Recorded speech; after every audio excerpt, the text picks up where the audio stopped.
औज़ुबिल्लाहि मिनश्शैतानिर्रजीम बिस्मिल्लाहिर्रहमानिर्रहीम। अल्लाहुम्मा सल्लि अला मुहम्मद व अला आलि मुहम्मद कमा सल्लैता अला इब्राहीम व अला आलि इब्राहीम इन्नका हमीदुम मजीद।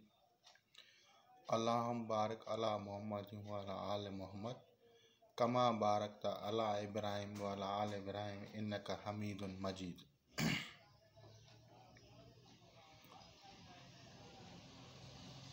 रूहानियत के सिलसिले पे मैंने क्लिप्स चलाई, उसी तसलसल को जारी करते हुए मैं ये वीडियो बना रहा हूँ। अस्सलाम वालेकुम व्यूअर्स।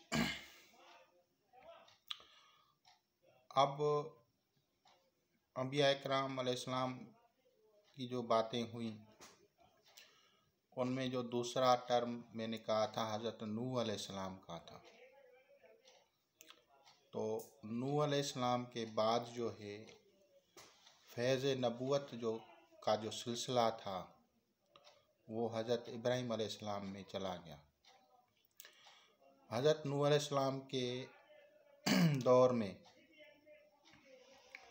उसके बेटे याफस ने 12,000 साल पहले अल्लाह का एक घर बनाया था, एक मंदिर बनाया था, एक मस्जिद बनाया था, एक इबादत खाना बनाया था। आपकी जो भी ज़बान है आप उसी में उसको समझें। अगर आप इंग्लिश में हैं तो आप उसको टेंपल कह सकते हैं, अगर आप क्रिश्चियन हैं तो आप चर्च ही कह लें। लेकिन वहाँ पे एक अल्लाह तबारक व ताला के सिवा किसी की इबादत नहीं होती थी। हज़रत नूह अलैहिस्सलाम के मानने वाले जो थे उस दौर के पुरोहित, उसको प्रेस्ट जो कहते हैं, जिसे पूजा करने वाले, इबादत खाने में रहने वाले जो होते थे, वो नारंगी कलर,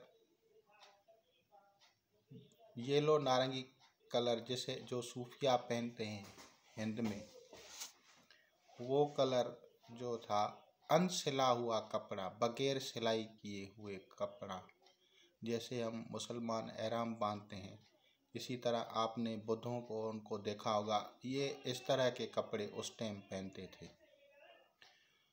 दाढ़ी वगैरह भी रखते थे।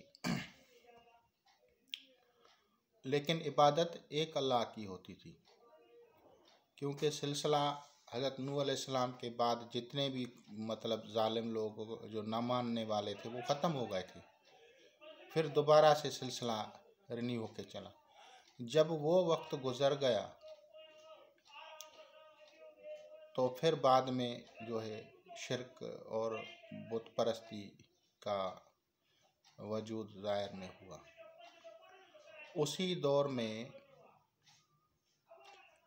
12,000 साल पहले हिंदुस्तान में भी गोकल के इलाके में एक इबादत खाना बनाया गया था।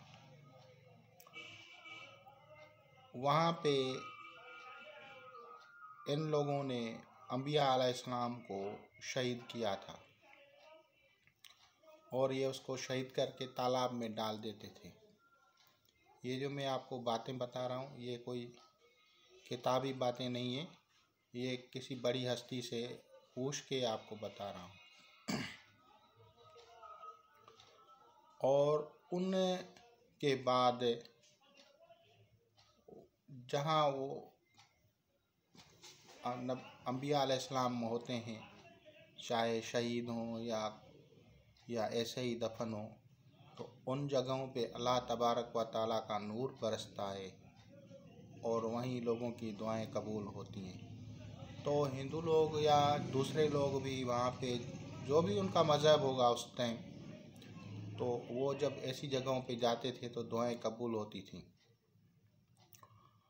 और उसके बाद जो आता है सैयदना हज़रत इब्राहीम अलैहिस्सलाम का ज़माना आता है और हज़रत इब्राहीम अलैहिस्सलाम पे अपने अलहदा से अहकामात आए और उन अहकामात के मुताबिक आगे चल के बनी इसराइल और उसके आने वाले अंबिया वो आए और उनको अपने अपने अहकामात मिले और उसके बाद जो है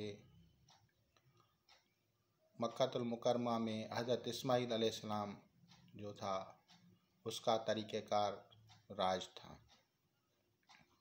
यहाँ तक के ख़ातमुल अंबिया सैयदना हज़रत मोहम्मद मुस्तफ़ा सल्लल्लाहु अलैहि वसल्लम आए और अल्लाह तबारक व तआला के जितने भी अहकामात थे वो हम तक पहुँच गए और आजकल मुसलमान कौम उन्हीं पे अमल पेरा है।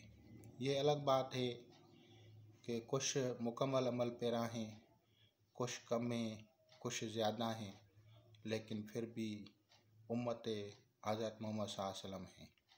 खुदा हाफ़िज़।